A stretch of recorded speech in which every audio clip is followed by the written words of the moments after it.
Hi guys, it's Sophie. So today I thought I would just have a bit of a chat with you about translated fiction, and no scripted stuff, no like plans really before the video. I just thought it might be quite a nice one to film. So just kind of the background of it. I've been thinking quite a lot about reading around the world and what I've kind of gained from it, and I'm heading towards the end of my kind of hiatus now. I'll make a video soon talking about that and how I found it and what my plans are. But it's just kind of got me thinking about what I find so joyous about translated fiction and why I think it's important a tool that I'm doing around the world. And I've kind of expressed this before, but I don't think I've really just had a video about translated fiction. So just before we jump into it, for those of you who are new to this channel and maybe have stumbled across it as some kind of intro to translated fiction, I am doing a challenge in the year of 2018 where I am attempting to read books from all the way around the world, so 194 countries. It is a long challenge. There are many videos that I will be making around what I'm trying to do and why I'm trying to do that. But yeah, I'll link the intro video above, and if you're interested in that challenge, do go and check it out. But this is just going to be talking about translated fiction more generally. Yeah, so I've got to be honest, I've only really got into translated fiction fairly recently. It was something that I was aware that existed, and I'd seen it in bookshops, I'd seen other people reading it, but I think I felt inaccessible, or it felt challenging. I thought that there would be this difficulty to reading translated fiction.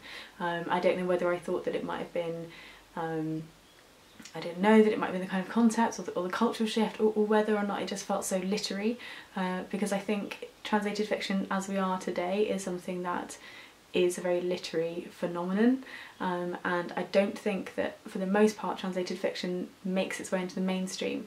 There are obvious exceptions. People like Jo Nesbø, whose name I think I'm butchering, I think it's said completely not how it's spelled, but yeah, that author obviously does really well in the thriller department. There's a lot of Scandi and Nordic translated fiction that does really well in the mainstream. We had Lullaby, or The Perfect Nanny, which came through from Spain and was sort of the first, I think, standard European, what I would class as kind of literary fiction, or potentially dark literary fiction that came through, and that I've heard of people who aren't big readers reading. So I think it is beginning to change, but I think for a fairly long time reading literature that's been translated from other languages, or reading literature in its original and speaking about it in your own mother tongue, has been considered something that's quite highbrow, and I think that put me off personally. So I think more recently I have had the courage to actually go out and explore translated fiction and have a go, and part of this video will be me encouraging you to go and do the same.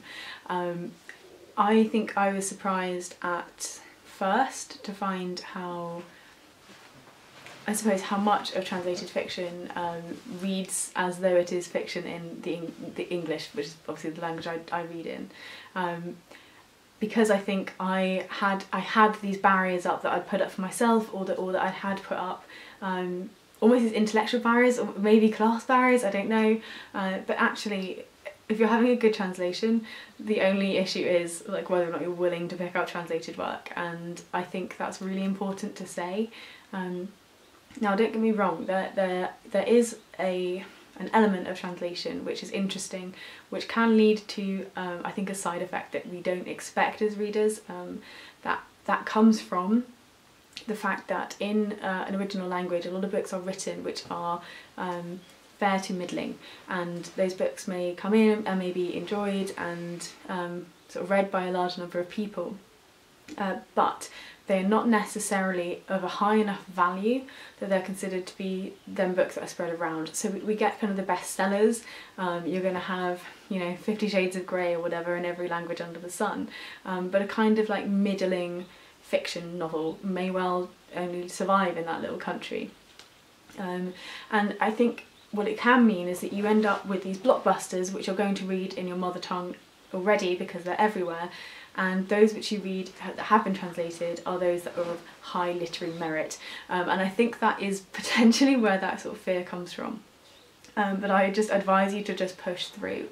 I have read some books, and I'm not going to name names because if you've watched my videos before, particularly on Man Booker International stuff, there are books in which I think that the author has sacrificed the meaning of a story for the sake of their intelligence, and I'm not a fan of that. I'm all for doing clever things, but not for the sake of the book. And I think it's a shame that they often get such high praise. But I think literary fiction itself is something that's well worth putting your nose into, whether or not that is something that is translated. And I think you'll find, as you start going, you'll learn again which areas of the world you like as well, which is a kind of strange thing, I guess, about translated fiction, is there is this cultural background that feeds into. So for example, when I first started looking into translated fiction and reading translated fiction, I read near exclusively Japanese translated fiction, and for those of you who read a lot of Japanese translated fiction, you'll probably know exactly why I do that. A lot of the really popular Japanese fiction that comes to English is people who are mimicking Western ideas and Western literature, and Haruki Murakami, I know it's a divided field, I'm not going to say anything too controversial, but that is the mainstay of his work, is Japanese fiction which is relatable to a Western audience, and that's an important distinction to kind of make between different kinds of translated fiction. I think if the audience is intended to be the people from that country, it reads very differently to if it's intended to be translated. So that was where I kind of went first, and then I think my interest sort of broadened a little bit, first to sort of Latin America, where there's a lot of fiction that comes through Latin America that it's kind of staples, I guess, of the fiction that we translate in lots of modern classics, etc. But I didn't sort of widen myself to Europe even for quite a long time, and Africa even later. Asia I'm still very sketchy on, is the reality. I don't read a lot of Asian translated fiction. But I think you learn so much, every book you pick up, every different kind of culture you go into, whilst actually having this underpinning sameness of life, of just the human experience. That means you can read a book about a child growing up in a completely different scenario to you, but see yourself reflected, and I mean that's one of the joys of literature, full stop. But yes, I feel as though that's been really rambly, but it's just been a kind of conversation about how I relate to translated fiction and the kind of things to be aware of. I would say if you don't read translated fiction at all, if you've never picked any of it up, try like stuff that is just super popular just to begin with.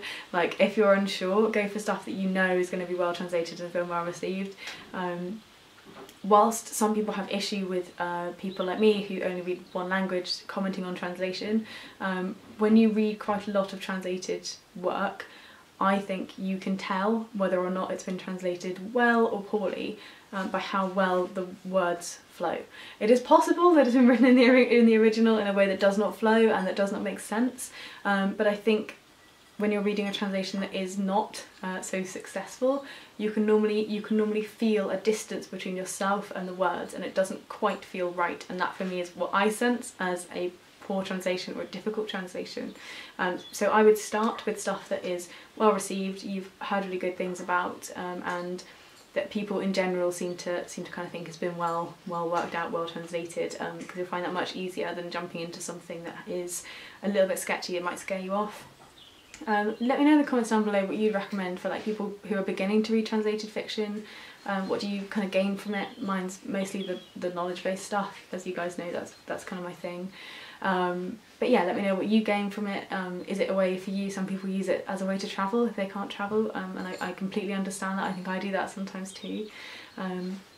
Yes, just chat to one another in the comments down below and let me know your thoughts on any of these ramblings, whether or not they're interesting in any way. I'll chat to you guys soon in my next video, which I think is going to be a discussion on genre versus non-genre fiction, but we'll see. It may just be me chatting shit about random books I've read. I'm going to keep it open. Alright, I'll see you soon. Bye.